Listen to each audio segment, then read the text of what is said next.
it's Anime of You, and today is chapter 12 of Shoji X Reader. Enjoy, guys! Time skip. A few months have passed since you jumped out that window that night and left Shoji and the rest of UA. Time skip to current times. You groaned as you pulled on a blue t-shirt and leggings. Today was the day you would attack the UA training summer camp. You had been waiting a while for this day, and it still seemed to come too soon. Yin, hurry up. A deep, edgy voice said blankly. You sighed and mentally cussed him out. Yeah, I'm almost done. And somehow, it's almost like you could hear him nod through the door.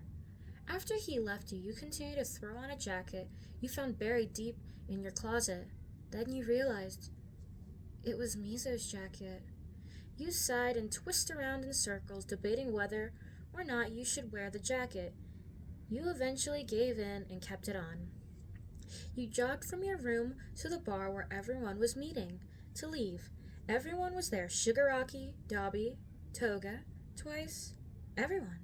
Shigaraki shot you a look as if he was scolding you without words. Now that everyone is here, we are ready to leave to attack those high schoolers.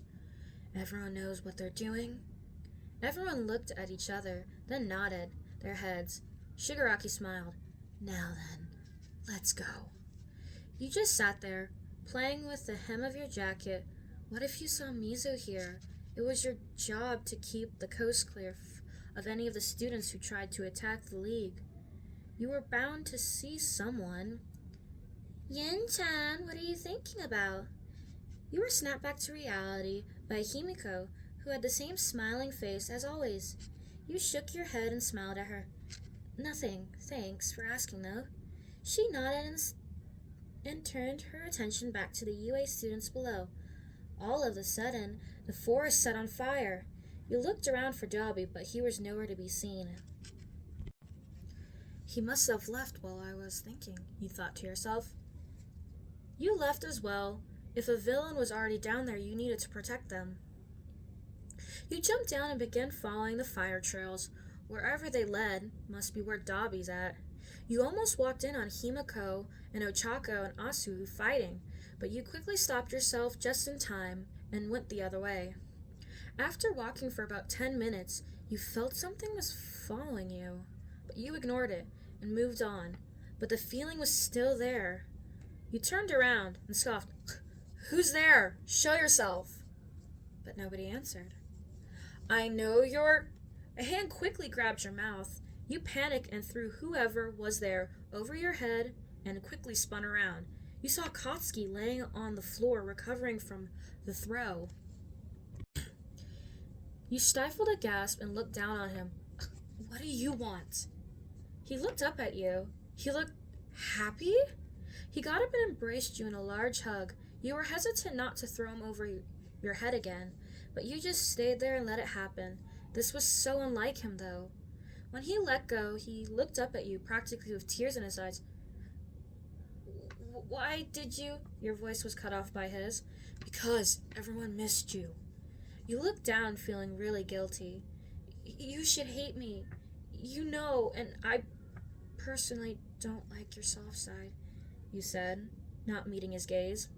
He tilted his head to the side and realized what he was doing and quickly stepped away. I don't hate you. No one does. I'm happy you're back, Bakugo said. You sighed and shook your head. How would you explain this to Katsuki? He was like a brother to you, a good friend. You couldn't look him in the eyes.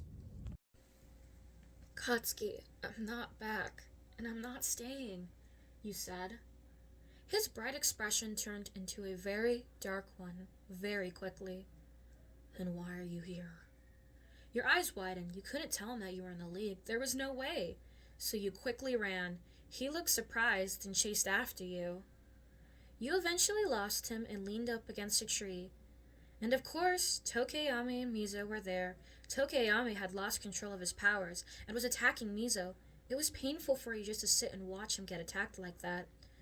But you would have to be insane to step in, helping the boy you dated after so long. And now as a villain? No way. But the world had different ideas. You tripped falling right where they both could see you. Tokeyami quickly swooped in and tried to attack you, but you quickly made a shield and stood up ready to defend yourself.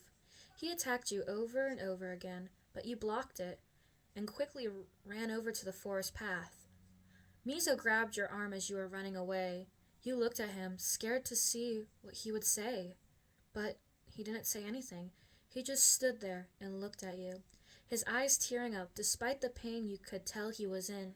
He let you go, your eyes wide, as you looked at him, surprised that he let you go, just like that. A pink hue covered his now tear-covered face as he smiled from under his mask. He nodded at you, motioning for you to go, and you gave him a sweet smile before taking off. It was painful leaving him like that. It was visible that he was in a lot of pain, and it broke your heart. You loved him more than anything else, and you would be devastated if anything bad happened to him. You continued running, trying to find Dobby. You were running for at least 30 minutes straight when you ran into Dobby. Ah, Yin, watch where you're going! Dobby snapped at you. Sorry, Dobby, you said, apologizing for colliding into him. He sighed and helped you stand. The both of you just watched as everyone fought. They had captured Bakugo and Tokeyami, and had hurt one of the pro heroes. You weren't sure where the pro hero was, but you knew where it all went down, and it wasn't pretty. All of a sudden, an arm pulled you forward into the middle of the circle. You looked up to see the person who pulled you out, and you were shocked to see Todoroki there. Yin, I would hurt you like any of these other villains. I hope you know that, he said in a dark tone.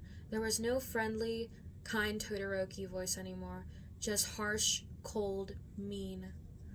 He was treating you just like any other villains, but you couldn't blame him. As he said that, he launched forward to attack you. Todoroki, stop! You could hear Izuku shouting from the distance. But he didn't. Tears welled up in your eyes as you dodged attack after attack. He threw a few more at you, causing you to fall over. You don't understand! I didn't have a choice! You screamed at him. He looked sentimental for a few seconds before continuing with his attacks. None of you came for me! Not one of you! How do you think that makes me feel, huh? No answers, just more attacks. I did it because I was trying to protect the people I care about, the people like you! You yelled again. He stopped. He looked a bit stunned. He stood there staring at you, bruised, tear-covered faced. You care about me? He said, confused. You wiped a tear away and nodded. I care about everyone in Class 1A, you said. He was about to speak, but was interrupted. Yin, quit the chit-chatter, it's time to go, Dobby called. You looked over and saw him. You nodded and rushed behind Dobby, but someone else caught your arm. You looked back and saw Mizo's face, tear-stained. You gave him a smile and chuckled through tears. You pulled him in a tight hug, where you stayed that way for at least 30 seconds. Mizo hugged you back. You thought about how these dumb villains tricked you into thinking that Mizo didn't love you, or no one cared enough to find you. Just then, Mizo hugged you a bit tighter and whispered in your ear. But before you could hear what he said, Dobby quickly kicked Mizo away from you and pulled you into Korigiri's portal. That's the end of Chapter 12. I hope you guys enjoyed. Oh, poor Yin. She really needs Mizo to save her. Save her from herself, even. Well, see you guys in Chapter 13. Bye, guys.